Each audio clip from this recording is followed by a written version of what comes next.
What's happening in the canine industry? For all the latest news, views, and expert opinions, stay right here for the Canine Paradigm. You'll hear from industry leaders, experts, doyens of the industry, learned colleagues, movers and shakers, and the odd randy guest. Get the latest insights and expert advice from both here and abroad from the people in the know. Now, here are your hosts, Glenn Cook and Pat Stewart. And I'm Lofty Fulton, and I'm out of here. Hey, Glenn, I reckon it's time for a new ad. Do you reckon? We just went 14 months with the old one. We don't even have sponsors anymore, so it probably was a good thing to take it down. I think they just got so sick of it. Yeah. So we've decided to no longer take sponsors on the show. The main reason being it comes with a level of admin that we're just not prepared to do. Yes. And we want to bring you good dog training information. So there's really only two things that we're interested in telling you about before you come into the show.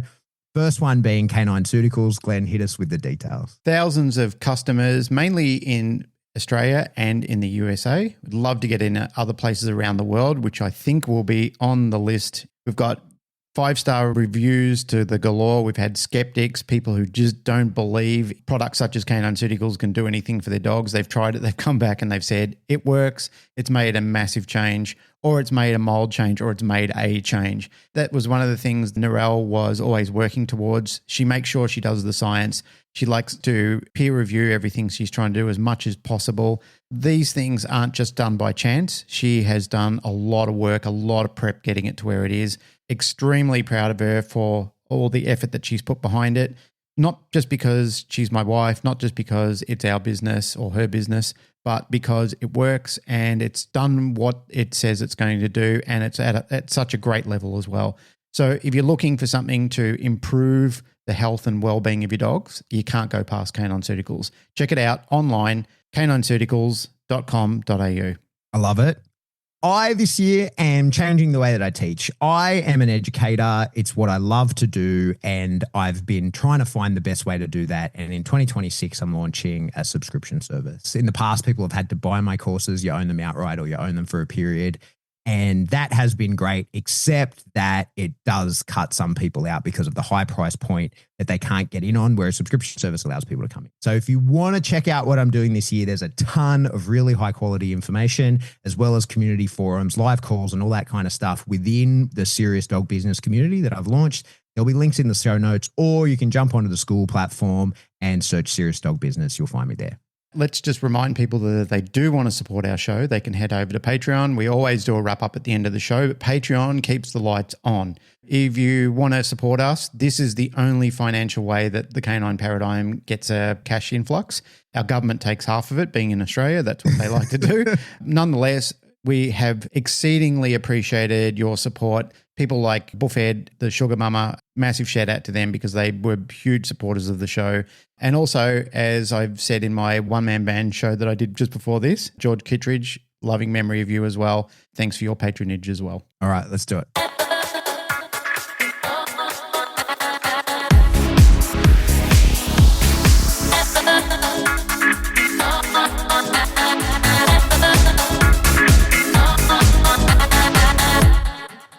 Welcome back to Canine Paradigm. I'm your host, Pat Stewart. I'm joined today by my co-host, Glenn Cook. Oh, hi, sir. How are you?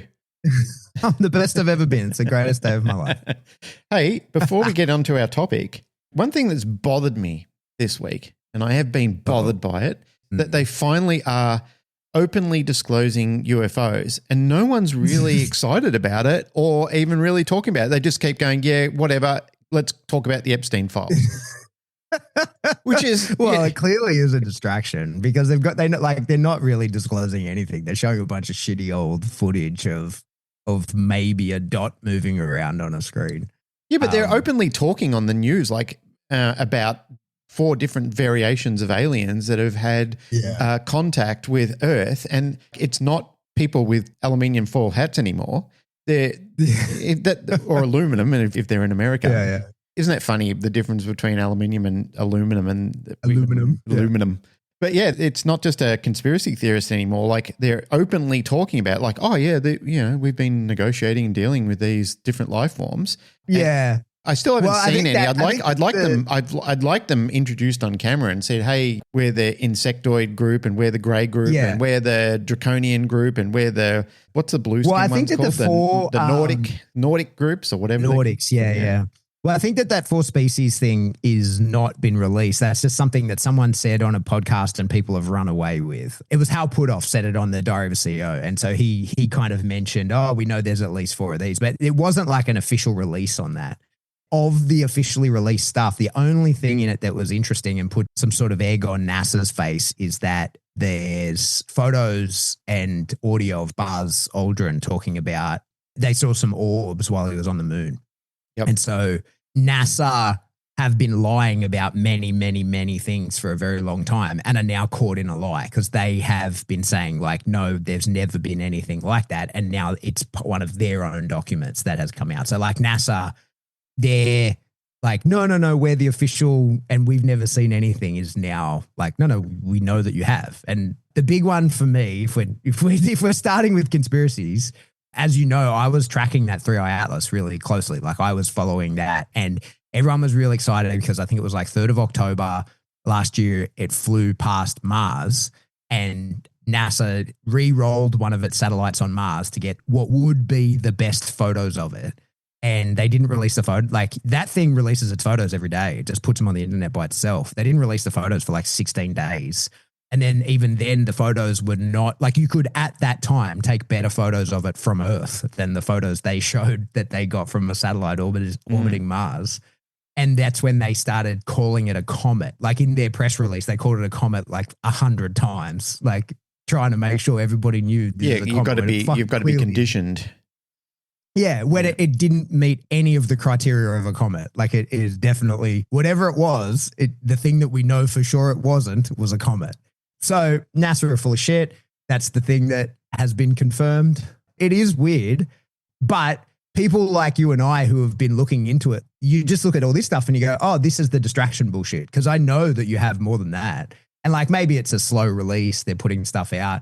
There's a lot of talk at the moment that they're going to at the Roswell anniversary have a bunch of stuff that Trump is preparing. Like I think if there's one thing Trump would love to be the guy, like that would get you remembered forever. If you're the guy that... Hang on, wait. That makes you sound like you voted for Trump. That's one of the funny things. And if we can point that out again for the fucking morons that think that I voted for Trump. You and I. We are Australians. We don't get to vote in the US elections. We don't get any influence in anything to do with anything in the US. Yeah. I want to go on the record now saying if you think that a politician is on your side, you are a moron. Oh, there are absolutely. no politicians that give a fuck about you, right? So I do not have a political home. I do not support any politicians. I might at some point say I like that decision. That was a good thing, but of any politician. But if you think that we are supporting anyone, and especially if you think that we voted for Trump, I just want you to reflect on how stupid you are because that's not possible. I am an Australian that lives in Australia. I do not get to vote in US elections. That's a very good point, mate. And something that I will make mention to everybody is that the only time that I ever see politicians being remotely human or nice to people is when it's coming up to election time. And that's the only time they need you. And that therefore that's the only time they're prepared to give you any remote space. Once they're clear of you, they're basically like, fuck them. They've put us back in the office for the next 4 years. It's time to fuck everybody right royally over and do whatever we wanted to do. It reminds me clearly of a meme that I saw the other day, and I've seen it throughout history, where it's got a picture of a lion standing at a podium saying, and if I'm elected, I agree to turn vegetarian. Yeah. It also reminds me of this saying that says, the forest was shrinking, but the trees kept voting for the axe. For the axe was clever and convinced the trees that because his handle was made of wood, he was one of them. Yeah. This is the ancestral thing and the time-proven anecdote that politicians are fucking open liars, and they're getting more brazen about it. Yeah. They're publicly changing their mind on election promises, and they should be held accountable for it. But let's not. Yeah, I know. That's a whole. I get what I was so saying wild is- about it that anybody would be stupid enough to think you and I voted for Trump or trust politicians in total. Yeah. They're menaces to our But society. what we are is people that will talk about things that we like when they're happening and talk about what we do and don't like, Yes. regardless of because I am politically homeless. I do not identify with any political side. I am a person who makes up my own decisions based on my own life actions, and I am not a go with the crowd person. Yeah, I just like if I hear especially a at the policy moment. that sounds less crazy than the other crazy policy that goes out, then I might say that policy sounds good. Let's see if they actually enact it and they do anything about it in any form of salvation that improves people's lives and stops people having to play these stupid pretensies games that we've been playing for the last 5 or 6 years. It's been crazy. Yeah. Hey, we got to talk dogs. We've got the conspiracy out the way. We've got the the. government shit out the way. Yes. Yeah. Oh, we can bring it back. We'll circle back around. to it. Okay. We can always talk about aliens. So I put a post into our Facebook discussion group asking people about what they think of their dogs' names. Because it's just interesting to me. Like, I think that what we're learning as we sort of do more, as we can see into a dog's brain better, is that a lot of the things that we've in the past said, oh, you're anthropomorphizing. It turns out you're not. Turns out that they are capable of the level of thought and understanding and emotional things that we have in the past said, no, they can't do that. And we've learned that they can. Like I think the best example is that they're almost certain a dog loves you, right? Like loves its handler. Under fMRI, they can see the parts of the brain lighting up that they, this idea that a dog just is, and that a dog is just enjoys your company because you give it things or that it's sucking up to you. Like we can say with a decent level of certainty that that's not necessarily the case, that your dog can actually love you. I don't know about a dog's name. So I put it in the Facebook group, the Canine Paradigm discussion group. It has 102 comments, and I just spent the morning reading. I'm pretty sure all of them, unless Facebook's a bit weird at formats oddly, but I'm pretty sure I read them all. And the overwhelming consensus is that no, a dog doesn't necessarily understand that you've given it a name. It's that there's a cue that the dog makes an association to. And then it doesn't necessarily understand that you are like the concept of a name.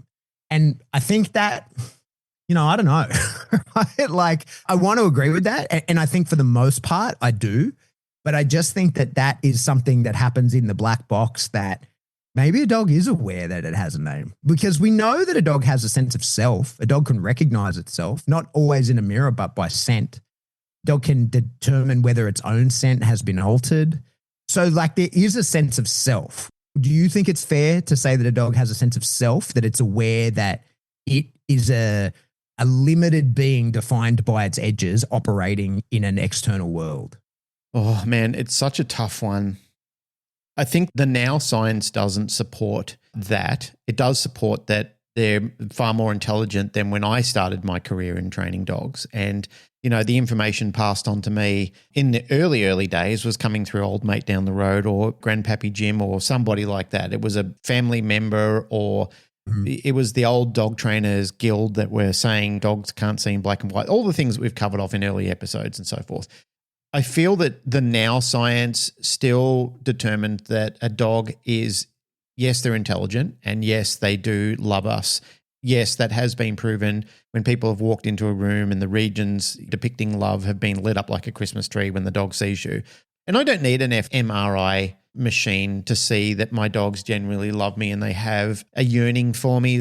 The company I have with them is different than the company of somebody else. There's been times where I've been away on work trips and so forth, and I've come home after a week and the dogs are screaming, like they're dancing and screaming and they're so happy to see me. And Narelle will even say, geez, I thought I missed you. I can't believe how much the dogs did. Like they're so much more excited. Like they're jumping around and screaming and hysterical, like just different than they are on the day-to-day. Like they're happy to see you on a day-to-day basis. But when they haven't seen you for a period of time, all the little Frenchies will be in hysterics. They're just crazy about it, which determines, I believe, that there is a genuine love there.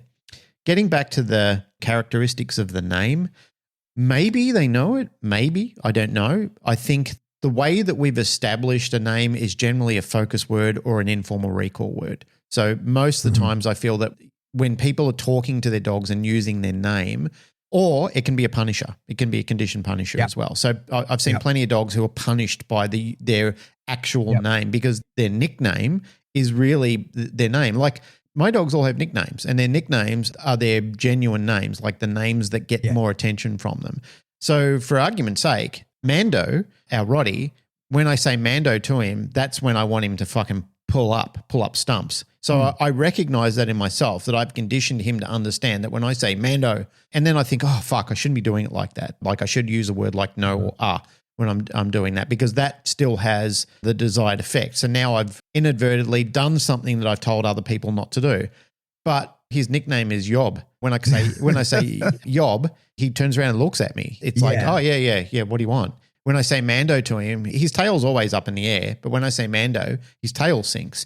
The first time that happened, I thought I've conditioned a punisher using his not his birth name, but his official name, the name that I named him as a puppy when I got him. He's not excited to hear that word. It's like saying to your son, let's say your kid's name's Jake or something like that, and you go, Jake, and they look at you. Yeah. You know, humans can differentiate between those sort of things. We have that deductive capability, but still we have those conditioned effects as well, that when we hear the name said with that tone, we understand this is punishment, like I'm being punished. But usually when I see other clients using their dog's name, they either nag it so it has no real definition at all. It's just gibberish in a sentence, because they'll say, Fido, Fido, Fido, Fido, Fido, do this, Fido, do that, Fido, Fido, Fido, Fido, Fido. So the name becomes spaghetti in the background. It's just randomly and repeatedly said en masse. Other times I hear people singing it out to their dogs, and their dogs come running. They hear the name and it's an informal recall. It means, yeah, come back here. I just need you to come back. Or they'll say the name and the dog will look at them and they'll give them attention. People will say, well, that's an indication that they know their name. But then I can challenge them on it and say, but is it? Does the dog think if you say that name or that word or that cue, usually all I have to do is look at you. I don't have to do anything else. And then people can say, if they are being a little bit, dare I say it, anthropomorphic, where they have these beliefs or connotations or learnings themselves, they're saying, no, my dog definitely understands its name. So I don't know. I'm not going to say anything with conviction. I'll just say with, and that's not a cop-out sitting on the fence. It's just that I'm talking about the now science. I don't think the now science supports it. Yeah, I agree entirely, because that's where we're at, right? And it's fun to speculate. We know for sure that dogs can learn from deductive reasoning, and the experiments that demonstrate that show that you can have a dog and you can label, right? Like I've got to use that word label instead of name. You can label items. So, you know, there's video of this. There's Chaser who does it. There's, what's that Russian dog? Mostly all border collies that they demonstrate this on, or Aussie Shepherds. But you can have a series of like toys that the dog understands by name, by label. They can be told, get the monkey, and he goes and gets the monkey toy. And then if you've got, say, 3 that he knows that have a label out, and you put a 4th out and say a new name, go get the whatever, the dog can go out and go, okay, I don't know what that is, but I know that the monkey is not it. And, you know, he knows what he knows. So then he can go, okay, well, I don't know what this is. I can deduce that that's what you want me to get. And therefore he assigns it that label. So that's been demonstrated. You can watch the videos of that. That's online.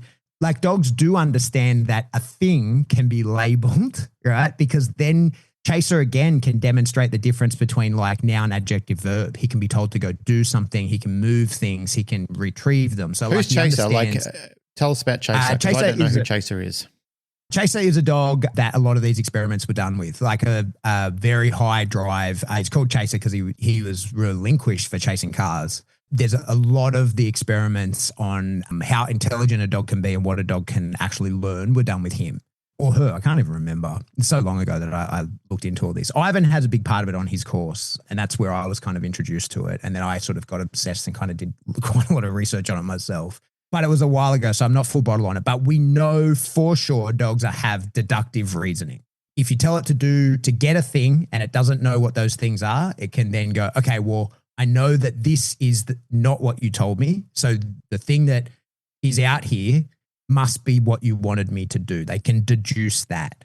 And so to me, there's a level of implication then that dog then understand there's labels to things. So it's reasonable for us to then deduce that perhaps they could understand that they could be labeled. And so especially when you see people in multi-dog households that are good trainers. My favorite example to use this is always Sarah Brewski, as a professional performer with her dogs. I think at one point she said she had like 13 dogs and they just sit on the podiums and they wait their turns, and she calls one off, does the performance with one, sends it back, calls the other one off.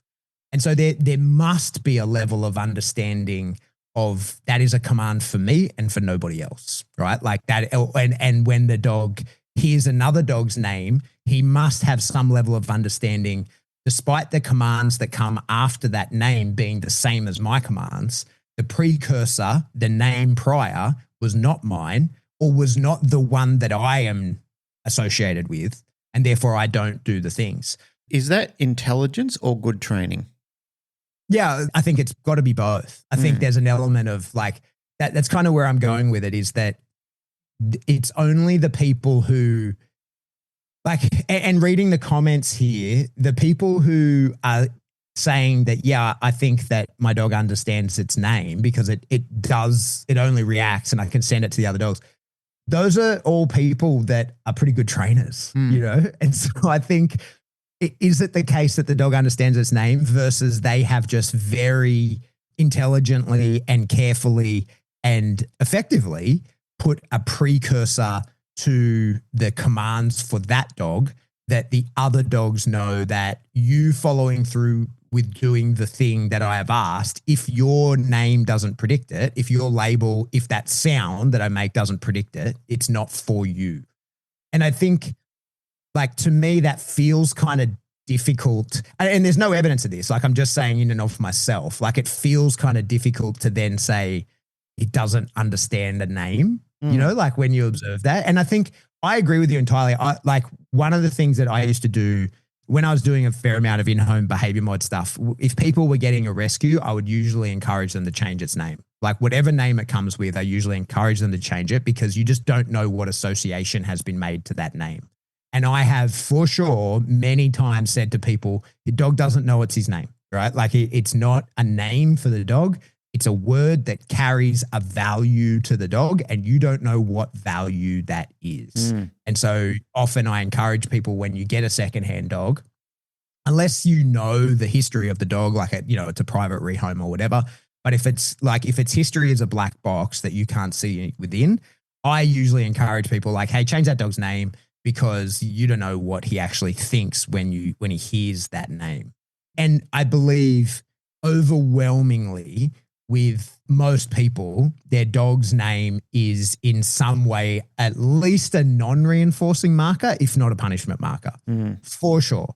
And I think that is just a sort of natural state of affairs to fall into, because when you're with your dog, as they're about to do something you don't want them to do, you yell their name in order to get their attention, which acts as an interrupter of a way, of a sense, in order to deflect them back to you and bring their attention to you, which is the exact same thing you're doing with a non-reinforcing marker, right? Like, guilty as charged, Your Honor. Guilty as charged. Yeah, I think overwhelmingly people are. Even people who actively speak out about this, in my own observations, I've silently watched them doing the same sort of things, and I've thought, I could make this a gotcha moment, but who needs to, Yeah. I think that's overwhelmingly the case. It's overwhelmingly the case. Most people do it. Our parents did it to us as kids, and we hereditary pass it on down to our own children or our own animals and so forth. We kind of think, when I'm angry with somebody, I've got to say their name with a level of an addition of decibels to it, so they kind of know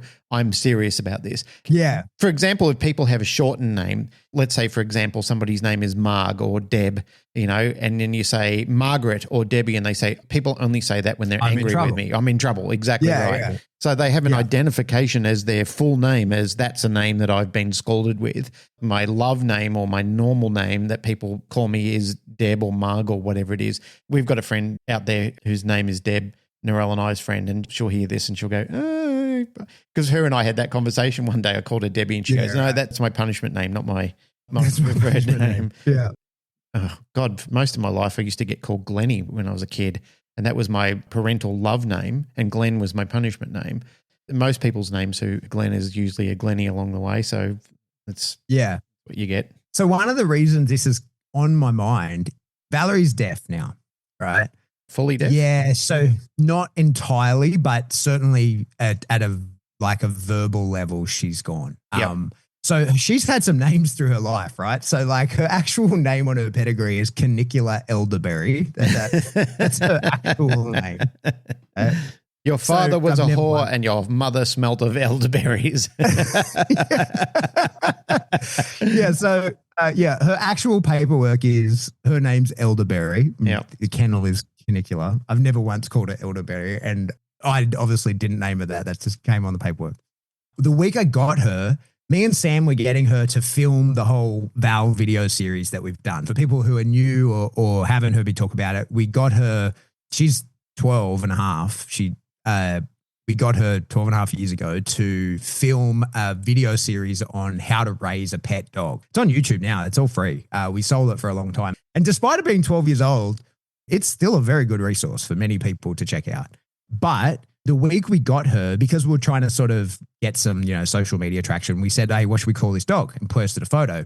And my friend Jamie, who I was in the army with, Jamie, he recommended the week we were getting her, Cam Baird, who I was in the army with, who was posthumously awarded a Victoria Cross. That happened the week we were getting her. And so Jamie said, why don't you call her Valor? And because the plan when we got her, so the plan when we got her was we're going to just film the video series and then give her away at the back end of it. Because I was in the army still and it just seemed like the thing to do, we were planning to donate her to like one of the army assistance dog organizations. There were many sort of getting around at the time. Like Young Diggers or something like that. Yep. Yeah, exactly, right? So we named her Valor. That was when we picked her up, that was her name, Valour. Yep.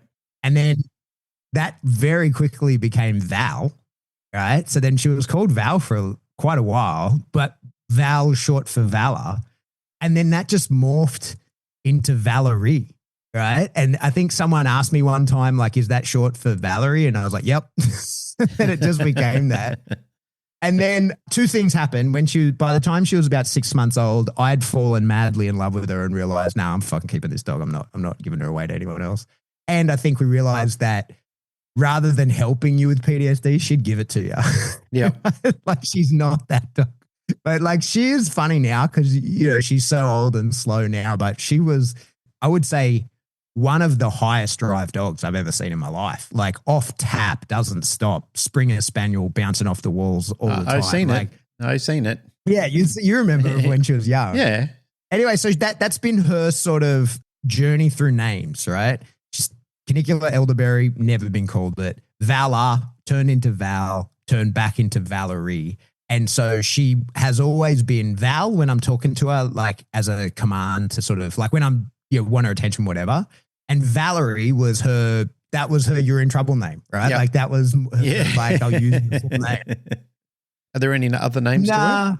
I used to call her Mama all the time, but that was sort of it. Because she used to think that it's a bummer that we didn't ever breed her because she was one of the most maternal dogs I've ever seen in my life. She used to love puppies and she raised a lot of puppies. And back in the day, she was really, really good at sort of strengthening a weak puppy. We had many come through the house that were like the vet kind of knew if they had a puppy come in that had something happen in the critical period, like if it was attacked by another dog or something, he would refer people to get in touch with me and I would take that dog for a few days. And Val was very good at recovering them. Like I had a pretty good success rate in that of her kind of mothering puppies into strength and in a way that only a dog can do, like a person can't do that kind of training. So she was incredible at it. So yeah, we called her mummy quite a bit, but that was about it. But she's deaf, right? And so I realized like 3 or 4 months ago that she's deaf because she's a really highly trained dog and she just lives a sweet life, right? Like I don't do anything with her. She's just always in the right place at the right time. And, really about as far as commands that she would get where I needed her to do what I said was a recall. And that was kind of it, right? Like, because when I'm going somewhere, I need her to come with me. But then she knows what I want. Like, she walks on the loose lead. We go where we want to go. She sits at all the things. So, like, there's been no. She's just been living the life of a dog that knows how to live the life. So I've probably been talking to her for a long time, and she's been hearing none of it because I don't realize like there's enough other non-verbal communication that she's known what's up all the time. But a few months ago, me and Remy were doing some stuff, and then we were leaving that area of this park we were in, and I got to like what would be a threshold. Like I was going from one section of the park into another section of the park. It wasn't like there was a fence or anything. It was just sort of heavy trees. So she wouldn't have seen me if I'd gone another 10 paces. So I call out to her and she doesn't do anything. And I'm like, what? Like I'm yelling out. She's like nose down, sniffing around. She just putts around. She's an old lady. So she just sort of, she used to tree possums all the time and want to kill them. Now she just sort of follows them. She still kind of trees them, but she just looks at them and goes like, yep, found you. And then goes and finds another one and just kind of putters around following her nose. So I'm calling her. Nothing. No reaction. I'm like, this bitch. I'm like, I haven't been blown off on a recall in 11 years. So I'm like, what is happening here? I'm like yelling and yelling and yelling. And I realize she kind of looks up and I'm not where I was initially. And she has like this little panic and starts looking around. And then she sees me and comes running over. And I realized in that moment, I was like, oh, she's deaf. She can't hear me. Like she fully was not paying off a recall. But now like she can, like if there's a loud bang, you can see her startle. Like she can hear sudden high frequency stuff like that, like a crash of something. She hears that, but just general back and forth. I don't think she hears anything. She doesn't hear me come home anymore. Like she doesn't, like when the door opens, she's not meeting me at the door. If she's not looking at the door, she doesn't know it's open, that kind of shit. Yep. So when I'm calling out to her, there's nothing. So I've got to go over and like actually touch her. And I've been trying to teach Remy, because he still can hear, the old man. I've been trying to teach him to go over and get her attention, but he just won't, like he won't have any part of that because he's self-righteous. Speaking of, he's so mean. What's his pseudo-names? His real name is Remco, right? REMCO. You remember when I first got him and started bringing him Sweet, out precious, to your tiny place. little baby Remco. Sweet, precious, tiny little baby Remco was his, because he was this sweet, precious, tiny little baby dog. Yep. That turned into Split Bar because then people we used to write that on the board, like when it was his turn for stuff, people would write sweet, precious, tiny little baby Remco, but then that turned into Split Bar because it was too long to write. But the way his name works is I call him Remy. That's what I call him to his face, Rem or Remy. And that's his informal name, kicks around. That's what I'm talking to him. But when we're training, I call him Remco. The way that his commands work is Remco is actually his out. The only time I would use his name on a field, like when we're actually doing things, is hits his out, right? So he has two forms of an out. He has an out and stay in the guard, and he has an out and come back to me. The out and come back to me is just a whistle. But the way it works is I say Remco loss, and he's already letting go by the time I say loss, right? So it's a two-stage thing, but Remco is that's his out. And then if he's not biting and I say Remco, theoretically, and certainly this has worked for us many, many times, I wouldn't want to put my hand on my heart and say it would work currently, but that should get his attention. Mm-hmm. So if he is at distance, he should look to me. And again, that's why I don't necessarily think that he understands Remco to be his name. He knows it as a precursor. So he knows it in the context of if I'm biting and I hear my name, full name Remco, that means let go. He just understands that as a command. And if I'm not biting and I hear my full name, he should look for me and give me attention, knowing I'm about to tell you the next thing to do. And usually that would only sort of be used in the case of like directionals or like remote directionals or something like that, where we're not together. He's out there. His attention has been stolen. With his full name, Remco, he will look at me. So I don't think he knows that as his name in any way, shape, or form. I think that he just knows that as a word that carries a function. But does he know Remy or Rem to be his label for himself? I don't know. Like it definitely causes a reaction. He definitely likes to hear it for sure. It definitely, like said in the exactly as you say though, like if we're out and he goes to do some tomfoolery and I say it, he turns around and sort of slinks back to me like, yeah, you got me. If I just say, hey, Reb, and he then knows, but maybe that's just all tone. But if he's on the couch and I look at him and just say his name, his tail wags, you know, like he enjoys to hear it. But in the same way, if I just look at him and smile, his tail wags, you know? So have you ever done any programming? What do you mean programming? Like computer programming? Yeah. Nah, never. I did when I was in school, and computers were sort of just like making their way into life. You know, it was the new thing. We used to have like a computer class, and it was an elective you could do if you wanted to. And it was a nerdy sort of thing. You know, most people went, ooh, I don't want to do that sort of thing. But I loved tech. I always loved tech. And I wanted to be involved in it and learn about it. So our computer arts teacher, he taught me how to do some basic programming when I was a kid. And I loved it. And I wish I leaned into it a little bit more. It would have been a very rewarding career. But one of the things he told me, he said, for the machine to understand what to do, you have to assign the code has to be tagged so the computer knows what it is that you're trying to say to it.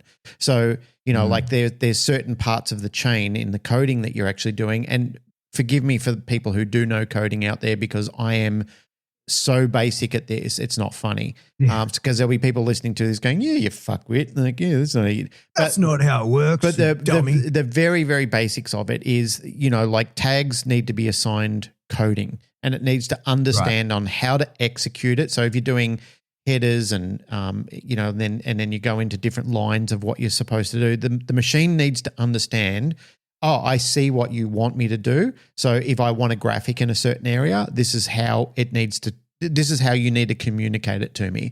If you want text to be in a certain area, this is how it needs to be. So any function that we're trying to assign here, I need to understand the way I understand it, and until the new science improves it, which it's done considerably since I started coding. You know, like things are already done for you because people have coded it that way. And then the machine understands it. Like it says, you know, instead of somebody having to enter manual code, now they just need to click it with their mouse and pull it across and put it in an area. And because of the coding, I already understand that's what I need to do. I just need to assign it in this area. But you had to manually do all that sort of thing. Point where I'm going with this is, you know, it's much like humans. We need to be coded in certain ways, and so do animals. So they need to be coded in certain ways. So if we assign value to certain tags that we're giving dogs, then they understand, oh, well, that's the assignment that tag has given me. That's what I understand it to be, because I've gone through, you know, like it may be something that's operating on a subconscious level, or it might be operating on something that's a very conscious level. And it's the same thing with coding. It could be something I need in the foreground. It could be something that I need in the background. So dogs and humans, you know, like many biologists who talk about human learning and animal learning in general, are basically saying, you know, like we're a biological machine. We still need input. We need to be coded in certain ways. And that's evident because if you're listening to somebody speaking a different language, you don't understand what they're saying. It holds no value to you. So you don't, you know, like if you're in a foreign country and you hear people talking a different language, whatever that language might be, to you it's gibberish. It has no value to you. But if they said in that line, Pat Stewart, you would turn and look at them and go, why did you say my name? Yeah. All of a sudden there's value there's input in there. There's a tag that's attached to that where you'd probably turn and look at them, or you might say to them, yes, or why did you say my name? Depending on the context of it and your understanding of it is the response that you're going to give to it. And I feel that's very much the same for dogs.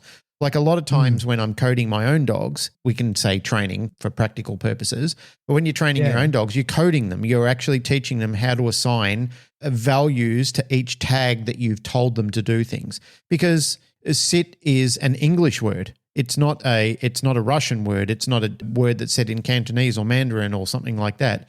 Those words are completely different. So if you say sit to a dog that understands Mandarin or Cantonese, it might be a completely different word. And the dog goes, well, that's just background gibberish to me. It means nothing. Yeah. And then if you say the dog's name differently, it might go, I kind of understand that word, It's like you and I were talking a while ago. We were saying how we've got 4 different versions of there in the English language. There, and there. Because I've had people who've learned English and they said that is a motherfucker when you're trying to learn how to use the different theirs in context, and you'll spell it, and then somebody who's English narrator or something like that will look at it and go, oh, that's not the way you use that in the context of the paragraph. And they're going, motherfucker, I don't even understand. Like there's 3 other versions. All I'm playing is roulette at this point in time. Give me some fucking space until I actually learn the right way to tag this into the conversation. And that's how when I see dogs having communication breakdowns with their owners and they're having those difficulties with their own owner or the people or the family that they're with, and especially when you've got generational issues, like you've got parents saying it one way, kids saying it one way, you've got one person who's very committed, 3 other people who are very loosely committed, and then it starts to have like a seepage effect across the dog. Well, the dog understands like, this is how I'll do it with Pat, but with Jane, I'll do it differently. And with Rip and Axel, this is how I'm going to do it with them as well, because they don't really care about it. It doesn't hold the same value. They're not going to reward me the same way, or they're not going to, they're not going to hold up the punishment. So I'll behave a little, the variations of behavior I'll give them will be different than what I'll give to Pat. Pat, I won't fuck around with him because I know, either I'll miss out on the reinforcer or I'll be punished for it. And I know that that's a very real consequence of what's going to happen with me. Whereas with the others, they'll just walk off and go, I'm over this. So that's primarily how I'll focus with this. So, I kind of look at it sometimes as a coding thing. Yep. What's the value of the tag? Like, what does it actually mean? What's the attribute of it? Yeah, I think that overwhelmingly would be the case, that the dog's name is basically the precursor, that it's like, the word that follows this one is for you. And so it sets the conditions under which then the dog knows, okay, the bit that comes after that is for me. One of the things that sort of comes into my mind is I got asked one time, like, when I teach at events and seminars and stuff like that, inevitably, especially when I'm doing like working dog ones, inevitably I end up fixing it out. If you ever work with me, it's one of the things I can't gloss over. I don't care what you came to me for help with. If in trying to demonstrate the issue that you're having to me, your dog can't out, we're fixing that out. That's number one, because in my opinion, this is probably another topic for another day. I think the out is the source of many of the conflict that we have. And so I often don't have to fix the actual problem if I just fix the out. Yep. Anyway, moving on. What I find is when I'm playing with the dog, even if there's no need to, I tend to use the dog's name and then the out command when I'm teaching the out. And someone asked me why that was happening, and I actually didn't know myself. And I kind of had to sort of pick it apart and realize, and it's because I tend to then be talking to the people as well. Because I don't do that with a dog where it's just me training the dog. Like if I'm in here alone with the dog, I'm not doing that. I just say the out command.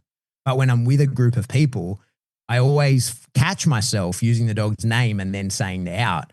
And I think it's for that exact reason, is so that I'm giving the dog the opportunity to say, I do a lot of talking, man. I'm talking to a bunch of people that aren't you. Don't worry about the things that I say, but worry very much about the thing that I say after you hear this particular word.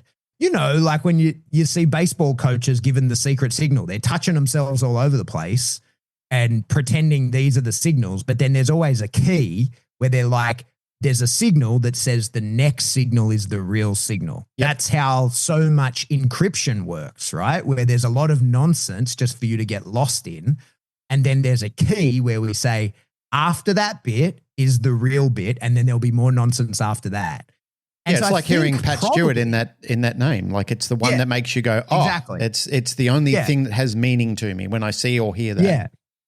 And then I realize, okay, you said my name, I hear Pat Stewart, and then I know that words follow that.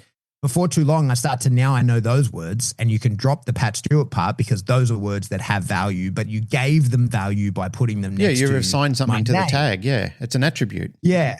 Just ask you a question on this because I'm curious how you'd feel. Let's say, and this is totally hypothetical, let's say you and Jane didn't want to live together anymore. She just said, Pat, we're not together anymore. You can get out, make your life elsewhere. And you met a new lady and she said, Pat, you and me, we're an item, but Pat is your name assigned to Jane and I don't want to call you Pat anymore. I want to call you Henry. Would you protest to that? Would you feel weird about that and say, I don't think I can do that?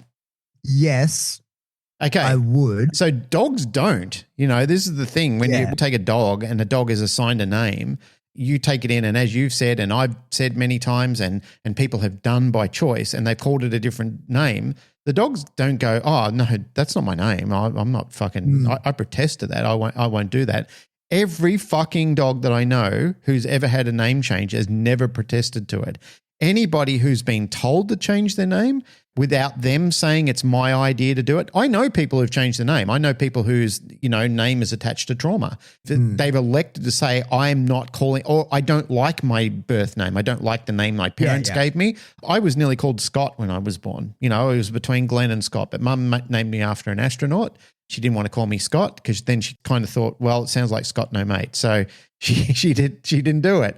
So I'm not Scott, I'm Glenn. And if somebody called me Scott, I'd go, that's not me. That's my other mate that I rode motorbikes with.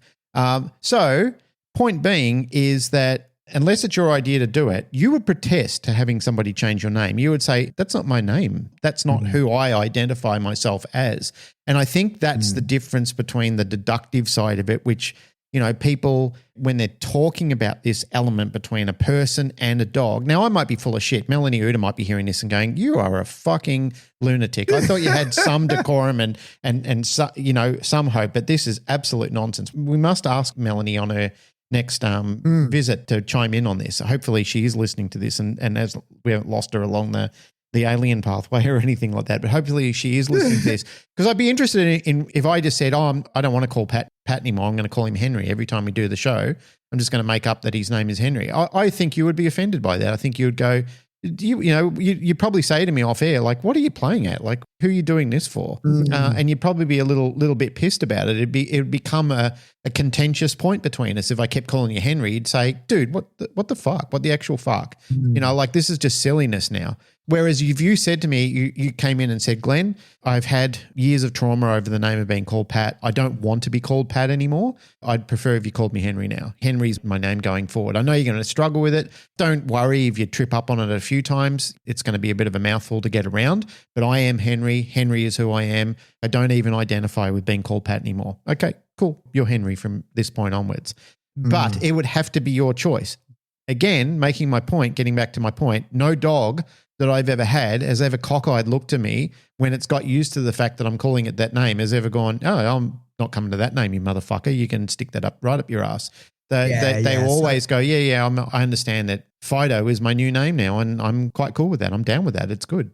Yeah. It works for me. Or even at all, they don't necessarily say Fido's my new name. Just like, I like it when this dude says Fido. Exactly. Better, more to the point. Yes. Yeah, I agree. Yeah. It is a funny one. And like, I don't at all think that a dog has any sort of emotional attachment to its naming in that way. No, it's us. It's for us. The name is for us. Yeah.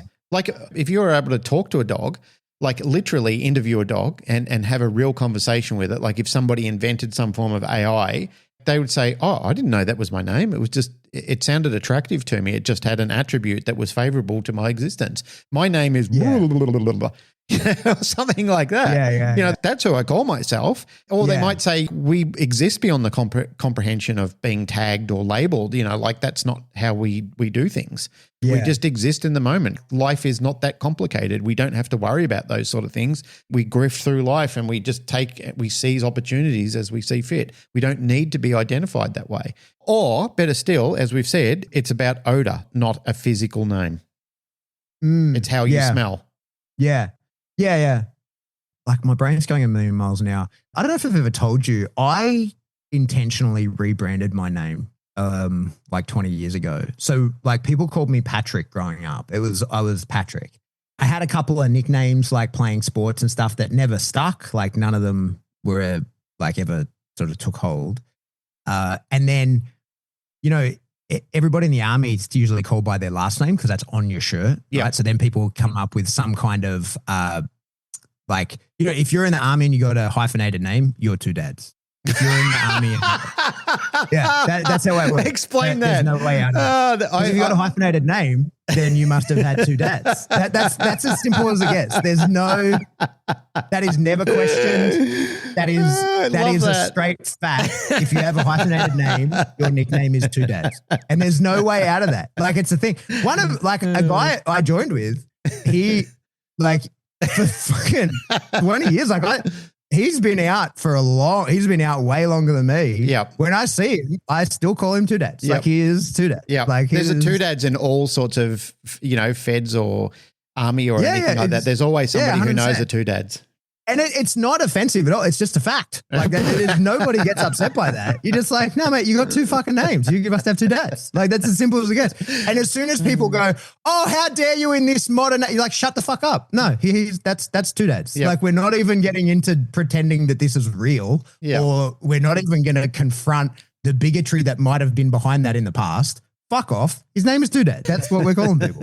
Like, there's certain... Like, if you've got Rob in your name, so if you're Roberts, Robertson, Robinson, any of those, you're Robbo. Like, there's no fucking way out of that. And then you might end up, like, if you get enough Robbos in one place, you can be distinct by... Stinky Robbo. Like, there could be... well, so, like, there's... I won't list the Robbos because some of them were pretty offensive at the start, right? Because we got to distinguish these guys. So, like... Now we get into which Robbo with it, but like, you could have just used their full name. But we're like, no, that's a Robbo because he's got Rob in his last name. And now we got to figure out how we distinguish the Robbos, right? They're just facts. It just happened. But I kind of rebranded myself. There was a bunch of reasons, but I intentionally stopped writing Patrick and just started writing Pat, much to my mother's dismay, right? Because she called me Patrick. I remember being told... One of my sisters wanted to call me Ricky, or Tricky. And so that's why one time I tried to push that. I saw it. Someone put a reel up saying, if your name's Patrick and you don't call yourself Tricky, you've missed a golden opportunity. And so I posted that saying like, all right, from now on, I'm Tricky. And there's a few people who still call me Tricky, like just because of that one. How do you get Tricky from Pat? Oh, Patrick. Patrick. Tricky. Yeah. Like, it's like Richard and Dick. Yeah, Rick, because it's Rick, Dick. Yeah. Exactly. My dad was Richard, so he used to get called Dick. Oh, he was Dick? Yeah. I was explaining that to Rip the other day, like trying to explain to a 10-year-old how you turn Richard into Dick and that you can call someone, like trying to explain to him, like, no, Dick's a real name. Like, people can be called Dick. He was killing himself laughing. Like, if you're called Benedict, you can be called Dick as well. Yeah. There you go. I mean, my name wasn't really funny at school, so people used to just call me Cookie Monster. That was all my Cookie Monster. So it was Cookie. Close friends and people that I've known for years will always still call me Cookie. But my best mate Daz, anytime he reaches out to me, he'll say, oh, Cookie, blah, blah, blah, blah, blah. But at school, it was always Cookie Monster from the Sesame Street thing. I went along with it. I was never offended with it. I kind of thought, people are joining in on the fun, so I'm joining in on it as well. If I don't like you, I'll probably fucking put your head through a window, but, like.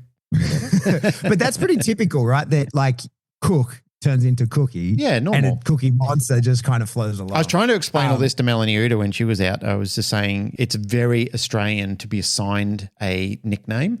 And if you've got a long name like Patrick, it'll be abbreviated to Pat or Pato. Yeah. Many Patricks I've known over time are either just Pat or Pato. Yeah. Mine is especially weird because I got three first names. I'm Patrick Robert Stewart. So like they're three first names. You could say those in any order. It makes no difference. But I didn't want my last name being like, because that's what most people would do, right? You just end up Stewie or something like that. And I didn't want that for a bunch of reasons.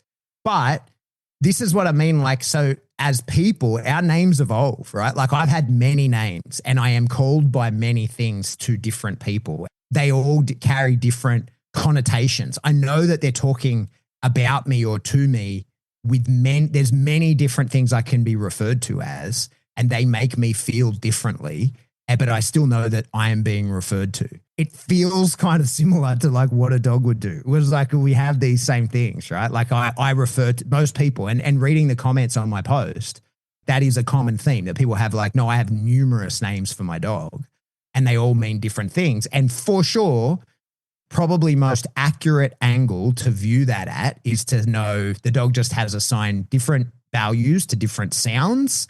And then not at all does he understand you're talking about him. They just know that you're giving advice to the dog. You know, like it's a precursor. It's this will lead to this. And he probably doesn't understand it to be his name. I sent you a meme a while ago, which I was doing my usual morning thing when I wake up in the morning. I look at my phone to see if there's any emails or messages, and then I go over to memes because usually the American crew will send me a bunch of disgusting memes, which are hilarious, which I'll send out to my meme crew. And then I got one which I sent on to you, which I think it said words to the effect of, it's amazing how so many people find the word to be offensive, but if you go out in public to a group of people and yell, oi, at least 5 of them will turn around.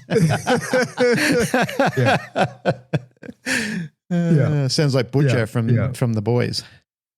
The Boys is finished now, right? Like Homelander's been fucking no more. Homelanded? I fell off. I haven't watched the last couple of seasons. I fell by the wayside with it. And his real name is John. It's not Homelander. Oh, really? Yeah, there you go. John is his name. That was his birth name. There you go. Yep. So that's my feels on it. That's where I'm at with dog names. I agree with everyone. I think that it's probably just a cue. I don't think that a dog understands like its sense of self via its name. And I'm going to go odor. I'm going to put my voting card in the odor. That name you from the way you smell. I don't disagree with that. I haven't thought about it enough to say that I agree, but I don't necessarily disagree. But I think I for sure want to hold space for the notion that a dog can understand its own name and that it understands you're referring to it it has a sense of self to that degree. Well, if there's no humans around, how do they have a sense of identity? Well, via their own smell. Right. So for sure, like as you said, yeah. So like we know that there's evidence that shows a dog. Like I looked this up a while ago in terms of a dog's sense of self. And sorry, I just got a mental image of being able to talk to a dog and a dog going, I didn't know your name was Glenn. I just know that your ass smells like pecans. Yeah, you're food bag man. Yeah. I call you food bag man. So I watched Project Hail Mary yesterday. Have you seen that? No. It's good. I've been really wanting to watch it. So first of all, I've got 2 kids. So I watch a lot of kids' movies. Yep. Right. And then I've got a wife who I love dearly and she hates space movies and I love them. So the frequency at which I can allocate 2 or 3 hours to watch a movie by myself is low. For me to decide I'm going to give 2 hours where I'm separate from my wife, separate from my kids and just watch a movie for that period of time, it had want to fucking pique my interest. Right? Like that is just not a thing I do. But that Project Hail Mary, I really wanted to see that and I've been waiting for it to come out streaming so that I could download it and watch it. Did it yesterday. Like worked my guts out in the morning and then was like, okay, I've cleared some time and I watched it in the afternoon. But it's one of the things that is similar to this. Like it's really good. I enjoyed it very much, but it's about like a scientist. Have you seen what it's about? You got the gist of it? No. Like there's something going wrong with the sun. And basically like the gist is there's a, is this the one with Ryan Gosling in it where he meets an alien and the alien's world is blowing up at the same time? I've only seen the shorts of it. I haven't seen it, but don't give it away. I don't want to. Yeah. Well, the gist of the movie is like from a high level is that there's some kind of microorganism that's eating the sun, right? And it's dimming the sun, and therefore like it will cause all of humanity to go extinct. But it's happening to all of the stars in the solar system except one. Right. In the galaxy except one. So they fund this mission to go to that star to figure out why the fuck is that star it's not happening to it, so that they can try and figure out how to stop it elsewhere. And when he gets there, there's an alien there to do the exact same thing, and they end up having to work together. It's a very good movie, but the little alien is not humanoid in any way. It looks more like a spider. It's kind of made out of rocks. And they have this conversation where they're trying to develop a language and they can agree on things. The alien, he ends up calling him Rocky. Rocky can make his sound for the thing. And so then Ryan Gosling, his name's Grace. He then records that sound and then assigns that the value. So they can point to things and go, like he says, I call this a computer.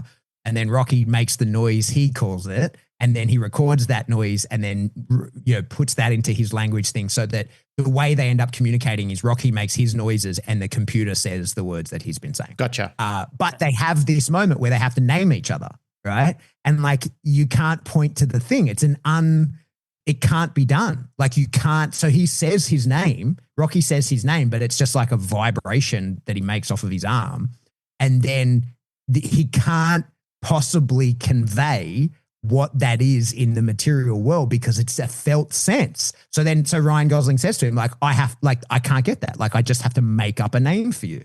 Right. So like he calls him Rocky because he looks like he's made out of rocks. But that sort of like feeds into this same thing in that it does. Name can't even be explained. Right. Yep. Like what you have for yourself. So even if dogs do have a name for themselves, they think of themselves, they have a label for themselves and their friends, they can't explain that. Like we'll never know. I mean, who knows what technology will exist in the future. I'm still hoping one day they have like in Doug Days, you know, like in that movie Up. Yeah. Doug wears a collar. Yes. He can talk. I love that. Love that fucking show. If Squirrel. that happens, we'll find out. But like how that would have to be, it's basically the same thing as what they have in Project Hail Mary. It's that the dog makes dog noises and it interprets it into human language. So you still probably would not ever be able to fully understand what a dog would call itself, or you would be able to understand what it called its friends, but only in the same word, right? Like the same way it called it. I think it's an unsolvable problem, or I'm totally wrong and it is a completely solved problem and I've just fucking missed the target on it completely. But I think that's something that stays in the black box. I think that it's highly possible that a dog does have a sense of self where it would give itself a label. And I think you're probably right. If it were doing that without any human interference, it would assign an odor to itself because we know that dogs recognize their own odor. That's how we know that they can recognize themselves. So it would think of itself as being that. I am the embodiment of this odor. That probably is sort of like the most likely thing. But I wouldn't want to take off the table completely that a dog, if it's used in the way that would allow for this to happen, that a dog could have a sense of self where it would understand its name to be its unique identifier and not just a precursor to what might happen next. I want to hold space for that being possible. Well, I think superintelligence at some stage will work this out. I think it's bound to, especially when they start talking about the potential of quantum mechanics and quantum computing and so forth, about how ridiculously advanced that is beyond comprehension, even at entry level, how far that can propel you into unknown futures and unknown sciences. I think at that stage, there won't be anything that will be unsolvable at the level that we've been trying to solve them. You know, like there might be things beyond that in different realms. I think there's always different rooms, different doors with different things as we get into comprehension of where we are and what we're currently doing. But I think at that point in time, you know, being able to communicate with animals, being able to assign different thoughts and speech patterns and having a universal language instead of not being able to understand people. There used to be a show, it was a science fiction series called Farscape. It was about this guy from Earth who got propelled through a portal and landed on this bio ship, which was alive and it had a crew of different aliens from different planets. And it was kind of like a little stingray sort of thing. It came up and stung him in the leg. And as soon as it did that, he could understand everything that everybody was saying. He was automatically attuned to translate all of the alien languages because before it was just gibberish. Everyone was speaking a language and he was overwhelmed and suddenly it all went away. And I think like the Babelfish in Hitchhiker's Guide to the exactly Galaxy. like the Babelfish. Yeah, exactly right. So I think at some stage they're inventing things for ears now where you can talk and it will translate for you and say, oh, this is what he's saying in your language and this is what he's saying back to you in his language. And I think eventually it will be at a stage where we have the capability of, if you want to talk in your mother tongue, that's fine and I can understand it in it because it's been translated inside my head.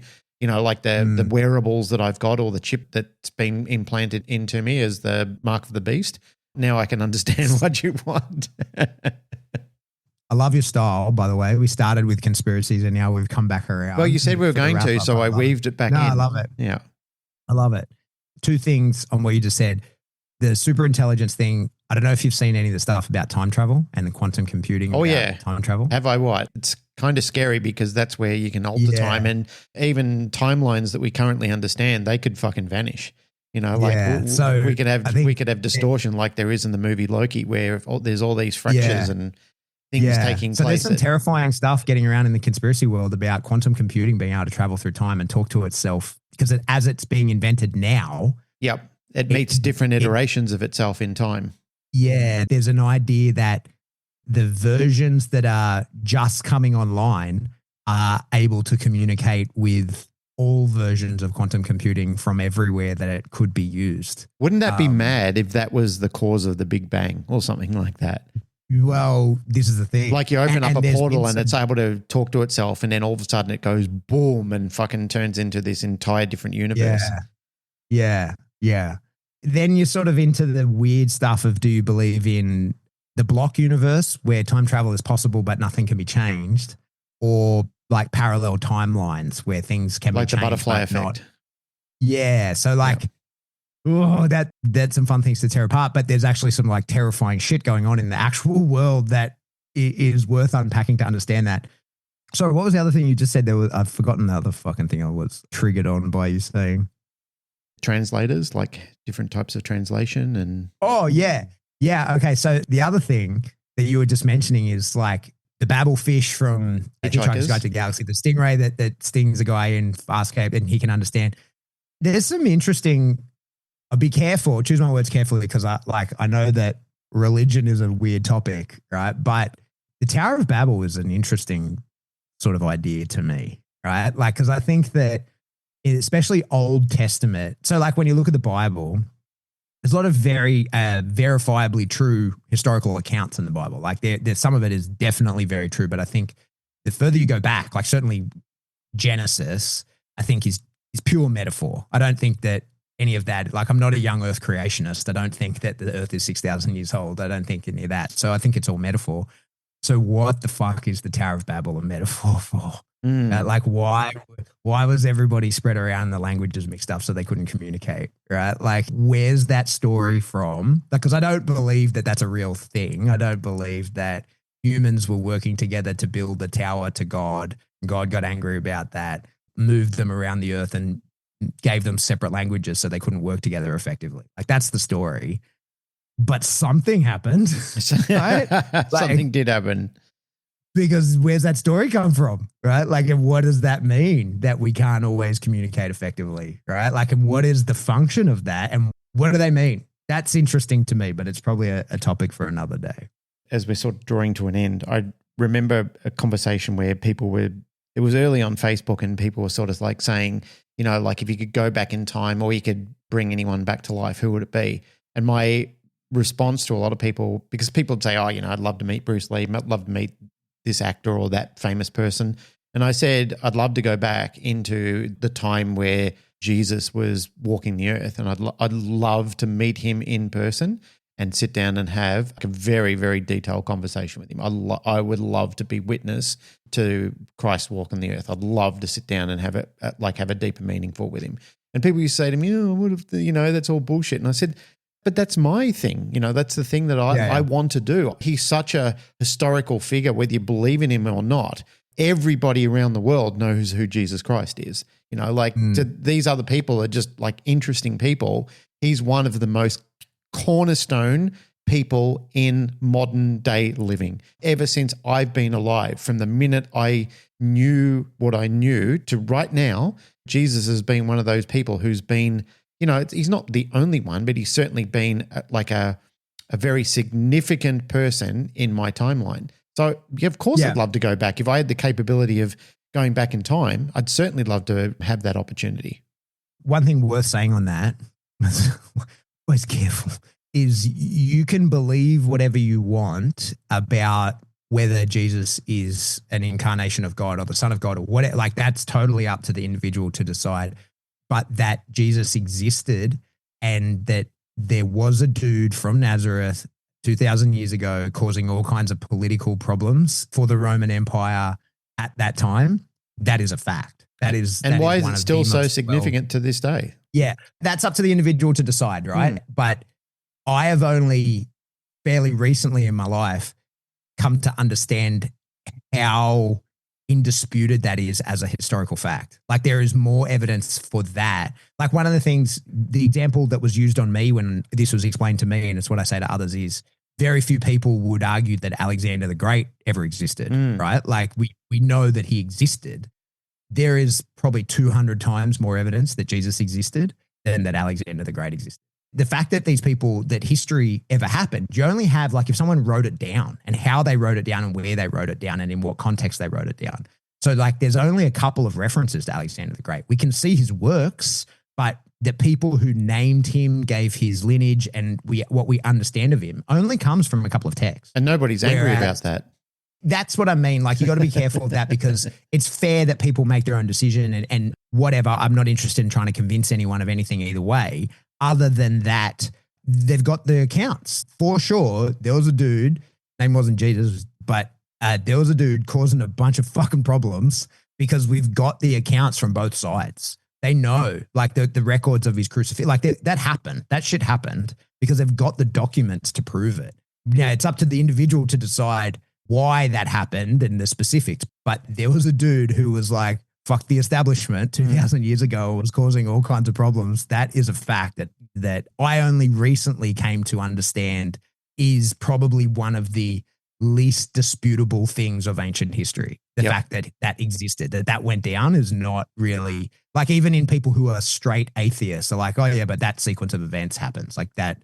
That is not open for debate. Whether he did perform miracles and whatever, that's up to you to decide. But that he was causing trouble for the establishment because lots of people wrote that down at the time. A lot of people were pissed off or enjoying it. There's a lot of evidence about it. Anyway, maybe this is the place to end the podcast.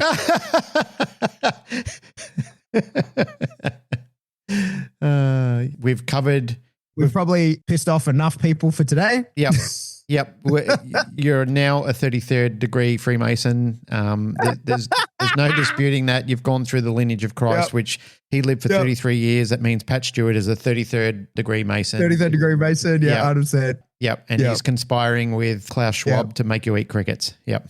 Yeah, and the 360-something episodes that we've done have all been indoctrination towards the Illuminati. Congratulations. You don't realize it, but all of you have now been indoctrinated. You're all part of the Illuminati. Congratulations. Yep. I expect to see tattoos of pyramids on you and an eye in the center, the all-seeing eye. Yep, the Eye of Mordor. Yep. All right, and that's it. Another episode, Canine Paradigm. Like, rate, share, subscribe. Yep. Do that through whatever subscriptions you download from. But Illuminati's going to pump us to the top anyway. That's how we got here. We can't be taken down. Well, we need to be pumped a little bit more, thanks, especially in Patreon, please, Mr. Illuminati. Yeah, that's right. Illuminati have cut us off. So if you want to support the show, the best way to do that is Patreon. A few bucks a month gets you a giant backlog of information as well as new stuff going forward. But the reality is Patreon is how you support the podcast. If you like the show, if you listen to it, you think that you would like to contribute to making sure it continues to happen, Patreon's a place to do it. And we thank you all very, very much for the many, many people who have been doing that for a really long time. We really appreciate you guys more than you could understand. Tell us about school, Pat. Yeah, I go to school. It's called Serious Dog Business. It's where I am putting all my effort these days. I really am going hard in the paint at this because I've fallen in love. I won't say I've fallen in love with the platform. I've fallen in love with the way that it allows me to teach to people. I'm really, really enjoying it. I've put all of my courses in there. You can go to a platform called School. It's SKOOL. And then you can search Serious Dog Business there, or there's probably links in the show notes. That's where all my efforts are these days. I'd love to have you in the group. And it's everything I know. I've put it all in there. Yeah, terrific. What's going on with dog health? Tell us about Canine Pharmaceuticals.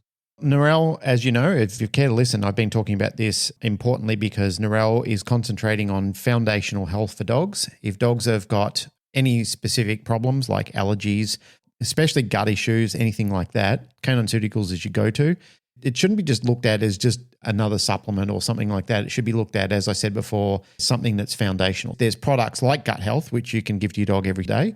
Another great product outside that range too is Antinol. That's another really top product that I would recommend and often do to complement Canine Pharmaceuticals as well. It's one of those foundational products that you can support your dog's overall health. I know it's not talking about our product, but it is certainly one of the ones that for your dog's ongoing health, it's one that we've implemented. We give our dogs Antinol every day. It's fantastic. Our dogs see the benefit of it. I think you give it to your dogs, Pat. when you're a Both my member. dogs have been on it for years. They love It's fantastic. It's terrific. These are the sort of things that we want to promote and encourage people to look at further, even if it's not something of our products, something that's foundational for your dogs beyond just the normal ranges of dry foods that I keep getting stick by people, but nonetheless find out that they've been sponsored by these groups.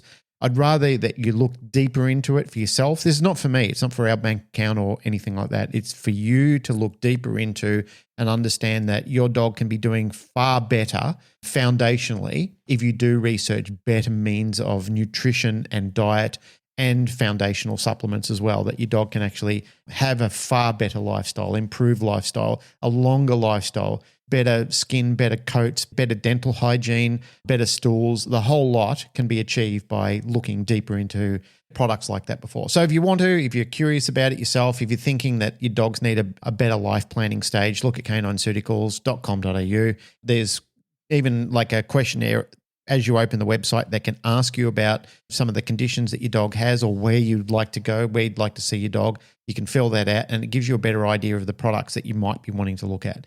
But even things like, before I end up finishing up about this, Karen Becker, Rodney Habib, and many others who are creditable people who do research have talked about the benefits of things like turkey tail. And Narelle has been selling liquid extract of a lot of cordyceps and turkey tail and lion's mane and so forth, which I take as well, and Narelle takes. And there's been people who, and I'm not going to say, because we don't claim to magically cure your dogs or anything like that. All we're just saying is improving their lifestyle. You have to say that by law, but we also ethically say it. But there's been people who have had dogs with horrendous terminal diseases who have come back and they're saying that it has stopped it, or it has reduced it, or it has gone. I'm just saying that's the feedback we're getting from customers. So like I say, and I have said to people, whether you're a dog trainer or whether you're selling supplements or lifestyle changes or foundational health or whatever, the proof is actually physically in the pudding itself, not just on what you think or what your fancy marketing team put out there. It's what the critics actually come back and say. And the critics are coming back and saying, fucking hell, why didn't I get onto this before? Why didn't we make these changes before? Or why did we wait until our dog was sick for this before we made these significant foundational changes? So be a part of that movement, whether it's with us or with somebody else. Narelle's products are all ethical. They're all human grade anyway. She's a scientist. She's brilliant at what she actually does. But look into it. Do your own research. Get out there. That's how Narelle managed to do it for herself and many other people who've made those changes. I'm very passionate about it. I've over-talked this. I've gone into overtime talking about this, but it's only because I've seen and lost dogs that I really feel probably could have been prevented if we only did better for them during the stages of their adolescence into their late adulthood. And I wish I did it earlier. We've learned from those mistakes. We're doing it. I'm not saying it's the be-all and end-all and it's the cure-all for everything, but it's certainly going to make your dog's life a lot more enjoyable and at least give them some growth potential as they're going along. All right. That's it. And if you want to get in touch with us, you can jump into the Facebook discussion group. That's what where about Teespring, dude? You've totally just glanced over our tapestries. Get a t-shirt or a tapestry. T-shirt and tapestries. You got to get them. Jump in the show notes. There'll be links there. Head to Spring. You can buy some cool merch with our stuff on it. And if you want to get in touch with us, jump in the Facebook discussion group. That's where we post about stuff, to ask questions, to talk about on the show. That's where the sort of feedback happens. But if you want to get in touch with us directly, you can shoot us an email. We are info@thecanineparadigm.com. Hey, love you all. Goodbye. Hope you get abducted. No,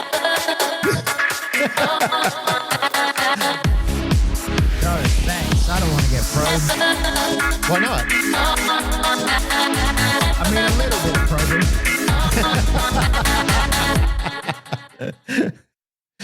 probing.